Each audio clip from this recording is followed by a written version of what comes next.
आइए साथियों देखते हैं demonstrative pronouns. What are demonstrative pronounce?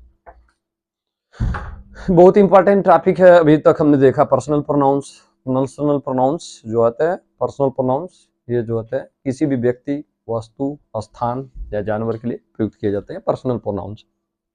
जिसमें ही, सी, इट, आई, यू, वी, ये पर्सनल प्रोनाउंस है। इनके जो डिराइवेटिव्स है, यानी इनके व्युत्पन्न में कहता हूँ, जैसे माई हो गया, माइन हो गया, अस हो गया, ये सब हो गया, हीज हो गया, हर हो गया, इट्स हो गया, ये सब हो गया। अब हम लोग देख रहे हैं डेमोन्स्ट्रेटिव प्रोनाउंस। डेमोन्स्ट्रेटिव प्रोनाउंस क्या करते हैं? डेमोन्स्ट्रेटिव प्रोनाउंस किसी को प्रदर्शित करते हैं, किसी की ओर इशारा करते हैं, किसी की ओर इशारा करते हैं। First of all see the definition. आइए डेफिनेशन को देखते हैं। The pronouns use, what are demonstrative pronouns? Here are the definition. Here is the definition. The pronouns used to point at something or someone specific are called demonstrative pronouns. The pronouns used to point at something or someone specific are called demonstrative pronouns. ऐसे pronouns जो कि चीजों या व्यक्तियों, चीजों, specific चीजों या specific व्यक्तियों को की ओर इशारा को बताने के लिए या को प्रदर्शित करने के लिए, या को प्रदर्शित करने के लिए किनको? स्पेसिफिक व्यक्ति या स्पेसिफिक चीजों को की ओर इशारा करने के लिए या उनको प्रदर्शित करने के लिए प्रयुक्त किए जाते हैं। ऐसे प्रोनाउंस को हम डेमोन्स्ट्रेटिव प्रोनाउंस कहते हैं। Such pronouns are called demonstrative pronouns. अब ये डेमोन्स्ट्रेटिव प्रोनाउंस क्या है? ये चार है। डेमोन्स्ट्रेटिव प्रोनाउंस में चार ही डेमोन्स्ट्रेटिव प्रोनाउंस के अंतर्गत आते हैं। ये आपके सामने यहां रहे, this, that, this, those demonstrative pronouns है। दिस नजदीक के लिए सिंगुलर नंबर एक वचन के लिए प्रयुक्त होता है, नजदीक के लिए। दैट सिंगुलर नंबर एक वचन, और कोई चीज दूर हो, फार हो, और एट ए डिस्टेंस हो या अवे हो। अवे लिख देते हैं, अवे हो, दूर हो कोई चीज। दैट का प्रयोग एक वचन के लिए जब कोई चीज दूर हो, जबकि दीज का प्रयोग प्लूरल नंबर्स के लिए, प्लूरल नंबर के लिए, बहुवचन के लिए और नजदीक के लिए। अभी बता रहे हैं, नजदीक के लिए प्लूरल, एक से अधिक चीजें हो या एक से अधिक व्यक्ति हो, नजदीक में हो तो दीज का प्रयोग, जबकि एक से अधिक चीजें हो तो ये प्लूरल नंबर के लिए हो जाएगा, दोज भी प्लूरल नंबर, और इसके बाद एक से अधिक चीजें हो और ये दूर हो, अवे हो, तो इनका प्रयोग होता है। बस दिस, दैट का प्रयोग सिंगुलर नंबर के लिए। दिस का प्रयोग जब कोई चीज नजदीक हो या कोई व्यक्ति नजदीक हो, उसे बताने के लिए या उसे प्रदर्शित करने के लिए, डेमोन्स्ट्रेट करने के लिए हम दिस का प्रयोग करते हैं। जबकि दैट का प्रयोग सिंगुलर नंबर में कोई चीज हो, एक चीज हो या एक व्यक्ति हो, वो दूर हो तो दैट का प्रयोग करते हैं उसको बताने के लिए। दिस इसी तरह प्लूरल नंबर में अगर कोई चीज एक से अधिक हो या कोई एक से अधिक व्यक्ति हो तो उनको व्यक्त करने के लिए दीज का प्रयोग किया जाता है, नजदीक में अगर कोई चीज या कोई व्यक्ति हो तब। जबकि दोज का प्रयोग दूर के लिए, अवे के लिए किया जाता है जब एक से अधिक व्यक्ति हो या एक से अधिक चीजें हो, तो भी तो प्लूरल नंबर में हो जाएंगे। अब दिस का प्रयोग कैसे करते हैं? सेंटेंस के अंतर्गत दिस का प्रयोग, दिस इज अ बुक, कोई किताब है, आप बता रहे हैं this is a book. Suppose that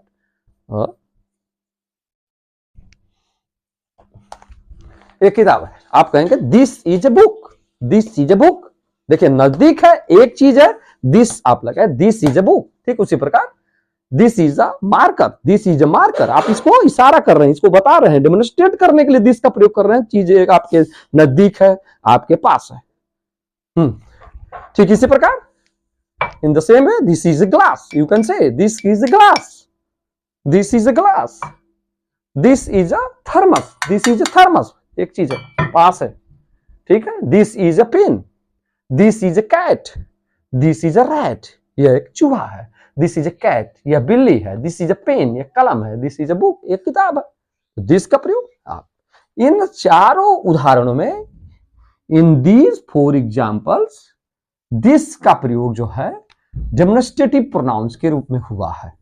demonstrative pronounce के रूप में हुआ है दिस का प्रयोग। दिस का प्रयोग यहां पर the use of this is as the demonstrative pronoun. It is this is used here as the demonstrative pronoun. Demonstrative pronoun के रूप में। प्रोनाउन का काम है कि वह जो है नाउन का प्लेस लेता है, नाउन का स्थान लेता है। अगर इस सेंटेंस को हम ये लिखें, दिस इज माई बुक, इस सेंटेंस में भी दिस जो है डेमोन्स्ट्रेटिव प्रोनाउन है। लेकिन अगर इस सेंटेंस को लिखें हम, this book is mine, this book is mine, दोनों सेंटेंस का मतलब एक ही है। Both the sentences have the same sense. This is my book, इसमें दिस का प्रयोग डेमोन्स्ट्रेटिव प्रोनाउन के रूप में हुआ है। जबकि दूसरा सेंटेंस ये कह रहा है दिस इज माई बुक, यह मेरी किताब है। दूसरा सेंटेंस कह रहा है यह किताब मेरी है, दिस बुक इज माइन। यहां दिस का प्रयोग जो है डेमोन्स्ट्रेटिव प्रोनाउन के रूप में नहीं हुआ है, क्योंकि दिस ये वर्ड जो है is followed by a noun, is followed by a noun.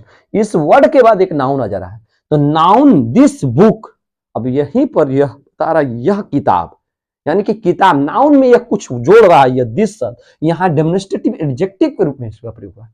तो आप देखेंगे जब भी दिस, दैट, दीज, दोज का प्रयोग होगा तो वे अकेले रहेंगे, इसके बाद कोई भी नाउन ये नहीं आएगा। They will not be followed by any noun. किसी भी नाउन, अगर कुछ जैसे नाउन आ जाएगा उनके बाद में, जैसे यहां पर हमने पढ़ा दीज बुक्स, अगर आ जाए दीज बुक्स, तो वहां पर डेमोन्स्ट्रेटिव प्रोनाउन नहीं हो, वहां पर डेमोन्स्ट्रेटिव एडजेक्टिव, क्योंकि बुक्स में वो कुछ जोड़ने लगा। नाउन का काम ही है कि, सॉरी, एडजेक्टिव का काम है कि वह जो है नाउन को क्वालिफाई करेगा। तो यहां पर ध्यान दीजिएगा कि अगर दिस, दिस, दिस, ये दिस, या फिर ये दैट, दैट, उदाहरण दैट का हम ले रहे हैं उदाहरण, दैट इज अ बुक, वह किताब है। अब देखिए किताब दूर होगी, हमने बताया दैट इज अ बुक, वह किताब है। दैट इज अ पेन, वह कलम है, दैट इज अ पेन, इशारा करते हुए। दैट इज अ कैट, वह बिल्ली है। दैट इज अ रैट, वह चूहा है। अब दैट का प्रयोग एक चीज के लिए। दैट इज अ मैन, आप करिए आदमी के लिए। That is a table, that is a man, that is a man. That is Ram, वह राम है। दैट इज राम, राम है। दैट इज राम, राम है, वह राम है। अब बता रहे हैं दूर है, एक चीज है, सिंगुलर नंबर में दैट का प्रयोग दूर के लिए यहां पर। देखिए यहां पर देख लीजिएगा, दैट, दैट हो, चाहे दिस हो, चाहे दीज हो, चाहे दोज हो, ये अगर किसी सेंटेंस में अकेले हैं, अर्थात इनके बाद अगर कोई नाउन आ जाता है तो वहां पर डेमोन्स्ट्रेटिव प्रोनाउन नहीं होंगे, वहां पर डेमोन्स्ट्रेटिव एडजेक्टिव के रूप में काम करते। क्योंकि अगर ये किसी नाउन, इनको कोई नाउन फॉलो कर रहा है तो इसका मतलब वो ये शब्द उस नाउन को क्वालिफाई करने लगेंगे। ऐसे में यह जो है वहां पर डेमोन्स्ट्रेटिव एडजेक्टिव के रूप में काम करेंगे एकदम।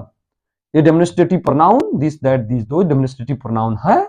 ये तब है सेंटेंस में जब ये अकेले हैं, when these words are not followed by any words, any noun, किसी नाउन द्वारा फॉलो नहीं किया जाता है। तो यहां पर इन उदाहरणों में दोनों में दिस और दैट इस तरह रहेंगे, इनके बाद में कोई भी नाउन नहीं आएगा, तो डेमोन्स्ट्रेटिव प्रोनाउन। यहां पर देखिए प्लूरल नंबर में नजदीक में कुछ चीजें हैं, किताबें पास में है, हम बोल रहे हैं these are books, these are books, इशारा करते हुए डेमोन्स्ट्रेट कर रहे हैं। दीज का प्रयोग डेमोन्स्ट्रेशन के लिए, प्रदर्शन के लिए, किसी चीज को बताने के लिए जो इशारा कर। These are books, these are pens, these are girls, these are girls, these are my family, these are boys, ये लड़के हैं। These are girls, these are cats, these are girls, these are boys. पास में चीज है, एक से अधिक है, दीज का प्रयोग करेंगे जब हम बता रहे होते हैं इशारा करने के लिए। इसके बाद दोज का प्रयोग जब चीज दूर हो। अब दीज में भी ध्यान दीजिएगा, दीज, इन उदाहरणों में दीज का प्रयोग डेमोन्स्ट्रेटिव प्रोनाउन के रूप में हुआ। These are books, these are my books, अगर ये बोले these are my books, these are my books, यहां पर भी इस उदाहरण में भी दीज का प्रयोग डेमोन्स्ट्रेटिव प्रोनाउन के रूप में हुआ। लेकिन अगर इसी बात को हम कहें दीज आर माई बुक्स, या मेरी किताबें हैं, ये किताबें, ये मेरी किताबें हैं, ये मेरी किताबें हैं, इस बात को हम लिख सकते हैं these books are mine, these books are mine. ये किताबें मेरी हैं, बात एक ही है। लेकिन यहाँ पर दीज के बाद एक नाउन आ रहा है, इससे यहाँ पर डेमोन्स्ट्रेटिव प्रोनाउन नहीं है, डेमोन्स्ट्रेटिव एडजेक्टिव है, क्योंकि किसी नाउन को क्वालिफाई करा। ये किताबें आप देखें यहाँ पर ये डेमोन्स्ट्रेटिव प्रोनाउन, ध्यान दीजिएगा, demonstrative pronoun this that this those, ये डेमोन्स्ट्रेटिव प्रोनाउन है तब है जब उनके बाद कोई नाउन नहीं आता है, उस सेंटेंस में वो डेमोन्स्ट्रेटिव प्रोनाउन होंगे, otherwise they will be demonstrative adjective. अगर इस तरह आते हैं दीज बुक्स और दिस बुक और दैट बॉय, इस तरह आता है तो डेमोन्स्ट्रेटिव एडजेक्टिव हो जाएंगे।